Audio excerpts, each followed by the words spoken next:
Coffee tea சாப்பிட்ற நேரத்துலையும் கூட ஐயா ஒருத்தர் வந்து இந்த திருமணத்துக்கு ஒரு ஸ்ட்ராங்கான ஒரு பரிகாரம் சொல்லுங்கள். நிறைய பொண்ணுங்க வந்து கல்யாணம் ஆகிறதுக்கு மாப்பிள்ளை இல்லாமல், மாப்பிள்ளைக்கு பொண்ணு இல்லாமல் இருக்காங்க. இவ்வளோ பரிகாரம் சொல்லி அது ஒன்று சொல்லுங்க ஐயா அப்படின்னு நம்ம ஐயா சொன்னார். ஐயா பேர் சொல்லுங்க ஐயா. யாரோ கொடுத்தீங்களே? ஐயா பேர் சொல்லுங்க ஐயா. ராதாகிருஷ்ணன். ராதாகிருஷ்ணன் ஐயா வந்து கொடுத்தாரு. அதில் முதல் நம்மளோட திருமணம் நடக்கிறதுக்கு ஜாதகத்தில் போய் பார்த்து ராகுகேது தோஷம், 7ஆம் இட கலசர தோஷம், அப்புறம் 7ல் சூரிய மாங்கலி தோஷம், 2 எட்டில் ராகுகேது தோஷம், இது எல்லாமே ஒரு ஜோசியர்கிட்ட போனால் இதெல்லாம் இருக்குது, இதுக்கெல்லாம் பரிகாரம் பண்ணிட்டு பாருங்கள் கல்யாணம் ஆயிரும் சொல்லியிருக்காங்க. அப்புறம் ஜோசியர் சொன்னதை செஞ்சுருக்காங்க. அதையும் மீறி ஏதோ ஒரு தோஷம், கல்யாணம் நடக்கலை. அப்போ அதுக்கு ஒரு ஆழமான ஒரு பரிகாரம் இருந்தால் அந்த பொண்ணுக்கு கல்யாணம் நடக்கும். அதுக்கு ஒன்று சொல்கிறேன். அந்த பரிகாரத்தை எங்கள் ஆஃபீஸில் வரவங்க யாருக்கெல்லாம் சொன்னோம் அத்தனை பேர் கல்யாணம் பண்ணிட்டாங்க. என்ன காரணம்னா, நம்ம சொன்ன பரிகாரத்தை செஞ்சு அவங்களுக்கு கல்யாணம் நல்லபடியாக முடிஞ்சிருச்சான்னு நான் ஃபோன் பண்ணி கேட்டுட்டு தான் நான் பரிகாரத்தை வெளியிடுவேன். அந்த ஒரு விஷயத்தில் நான் ஒரு விஷயம் சொல்கிறேன். ஆற்று நீர்,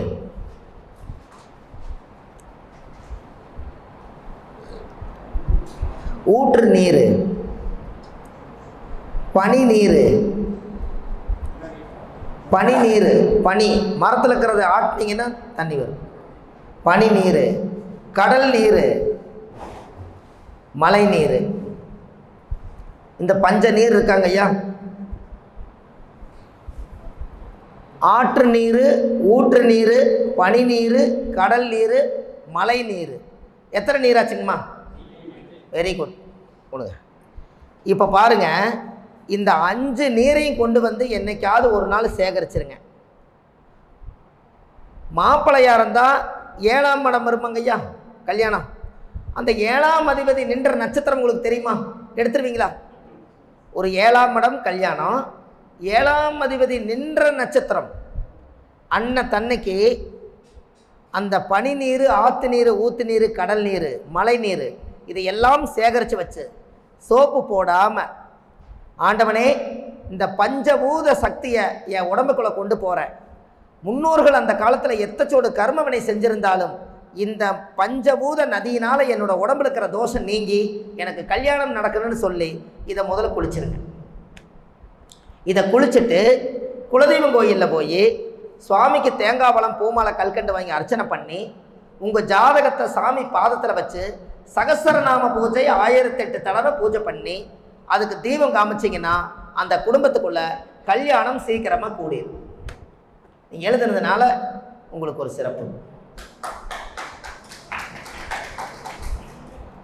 இங்கே பாருங்கள், அந்த கல்யாணம் இது வந்து ஒரு விஷயம், புரியுதுங்களா? கல்யாணம் ஆகி பத்திரிக்கை வரைக்கும் வந்து நின்று போச்சுங்கன்னு சொல்லுவாங்கல்ல. எத்தனையோ பெண்களுக்கு அவமானப்பட்டு இருக்காங்க. அவங்களுக்கு எழுதாமல் இருந்தீங்கன்னா ஒரு விஷயம் சொல்கிறேன். எழுதுறதுனால உங்களுக்கு என்ன ஆகுதுன்னா மைண்ட் அதில் போயிடுது, தலை குமிஞ்சிட்றீங்கல்ல. அதனால் ஒரு விஷயம் சொல்கிறேன். 7ஆம் இடம் தான் கல்யாணம். ஒரு பொண்ணுக்கு கல்யாணம் ஆகணும்னு சொன்னால், ஒரு பொண்ணு பேர் வந்து சுமதின்னு வச்சுக்கோங்க. அந்த பொண்ணுக்கு வந்து மாப்பிள்ளை எங்கேயுமே கிடைக்கலைன்னா மாப்பிள்ளையோட பேரை நீங்களே ஒரு பேரை எழுதி ஒரு பத்திரிக்கை அடிங்க. பத்திரிக்கை அடித்து 7 பேர்த்துக்கு கொண்டு போய் கொடுத்துட்டு வாங்க, எனக்கு கல்யாணம் உறுதியாயிடுச்சு.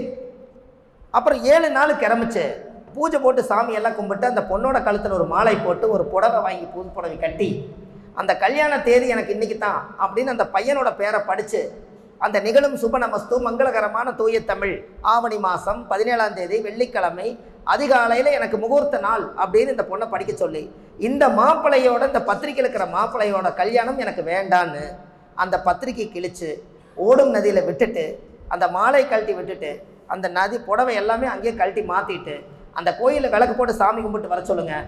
அன்னையோட பத்திரிக்கை அடித்து நின்று போகிற தோஷம் நீங்கி அடுத்த மாப்பிள்ளை வந்தால் கல்யாணம் பண்ணிக்குவார். எப்படி?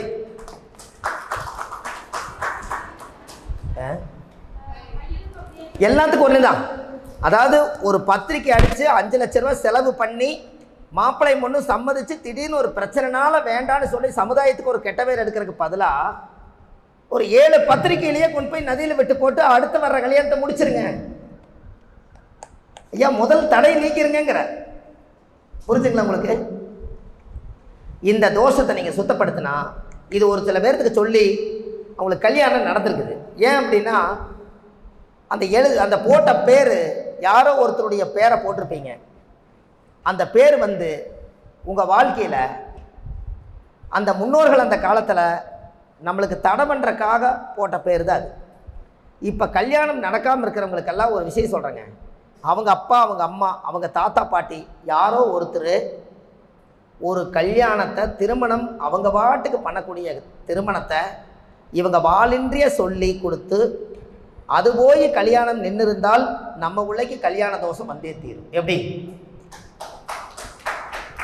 இனிமேல் அந்த ஒரு தனம் விடக்கூடாதுங்கிறக்காகத்தான் அந்த பரிகாரம். இல்லைன்னா அதது வயசுக்கு அந்தந்த காலங்கள் வரும்போது கண்டிப்பாக நடக்கும். நம்ம முன்னோர்கள் ஏதோ ஒன்று, அந்த வீடு ஏழை, இது பணக்காரி, அதை போய் கட்டின இவங்க பணக்காராயிட்டா மதிக்க மாட்டாங்கன்னு பல குடும்பத்துக்கு எத்தனையோ சொல்லிக்கிறாங்க. சொல்லி கல்யாணம் நின்று போயிருக்கே இல்லைங்களா ஐயா?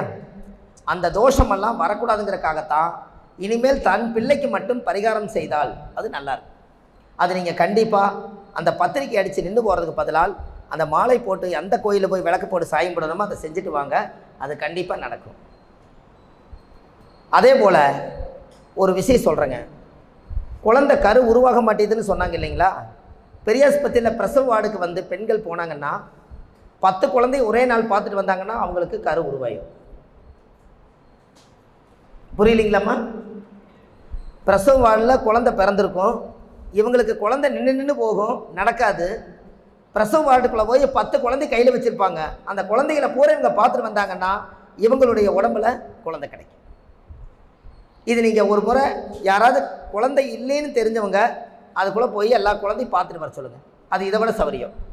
தயிர் சாதம் வாங்கி கையில் கொடுத்துட்டு பார்த்துட்டு வர சொல்லுங்கள். தயிர் சாதம் என்ன கிரகங்க ஐயா? சந்திரன். சந்திரன் எத்தனை மாதங்க ஐயா? 10 மாதம். அவங்க 10 மாதம் பெற்ற குழந்தை தானே அங்கே இருக்குது. அப்போ அதை பார்த்துட்டு வந்தாங்கன்னா இவங்க 10 மாதம் ஆயிடுவாங்கல்ல.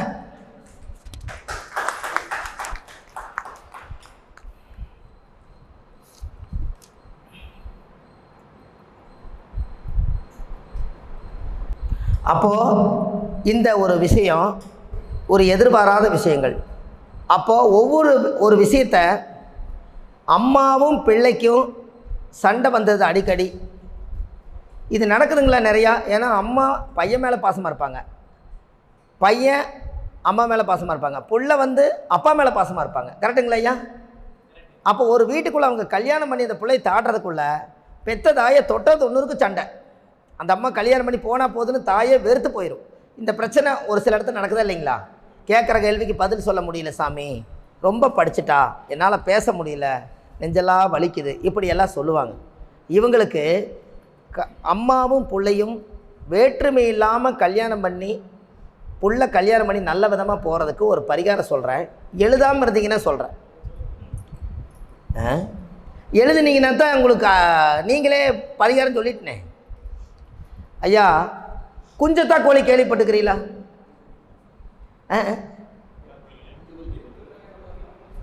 நாட்டுக்கோழிலே முட்டை வைக்கிற கோழி பேர் குஞ்சத்தா கோழிம்பாங்க கிராமத்தில். அதாவது வந்து குஞ்சு முட்டை வைக்கிற கோழி இருக்குல்லங்க, அந்த கோழி வந்து முட்டை வைக்க சேவல் கிடையாது. முட்டை வைக்கிற கோழி வந்து டெய்லி ஒரு முட்டை வச்சுட்டு இருக்கோம். அதை எடுத்து கொண்டு போய் ஆற்று மணலில் அடகாப்பாங்க. பார்த்துருக்கீங்களா? 22 நாளைக்கு வந்து அடகாத்து அந்த முட்டை வச்சு குஞ்சு பொரிக்கும். பார்த்துருக்கீங்களா ஐயா? கிராமங்களையெல்லாம் இது நடக்கும். அந்த கோழி முட்டை வச்சு அந்த 22 நாள் கிறப்புறம் அது குஞ்சு பொரித்து குஞ்சோடு வெளியில் வந்ததுக்கப்புறம் அந்த மணல் அங்கே இருக்குமா, ஆற்று மணல், இந்த ஆற்று மணலில் தலகாணி செஞ்சு 22 நாள் அந்த குழந்தை தலைமேட்டு வச்சு படுத்தா தாயும் பிள்ளை ஒன்றா சேர்ந்துருவாங்க. ஐயா, மேலே கருடன் பறந்து வரும்போது கோழி தன்னோட குஞ்சுகளெல்லாம் ரக்கக்குள்ளே மூடி வச்சு தன்னோட பிள்ளை காப்பாற்றிக்குதா? அதுக்கே அவ்வளோ பவர் இருக்குதுன்னா அதை தாங்கின மண்ணுக்கு சக்தி இருக்குமா இருக்காதாங்க ஐயா? அப்போ தாயும் பிள்ளை நல்லா ஒரே சேர்ந்து ஒரு உடம்பாக சேர்த்துக்குவாங்களா? இதை செய்யுங்க.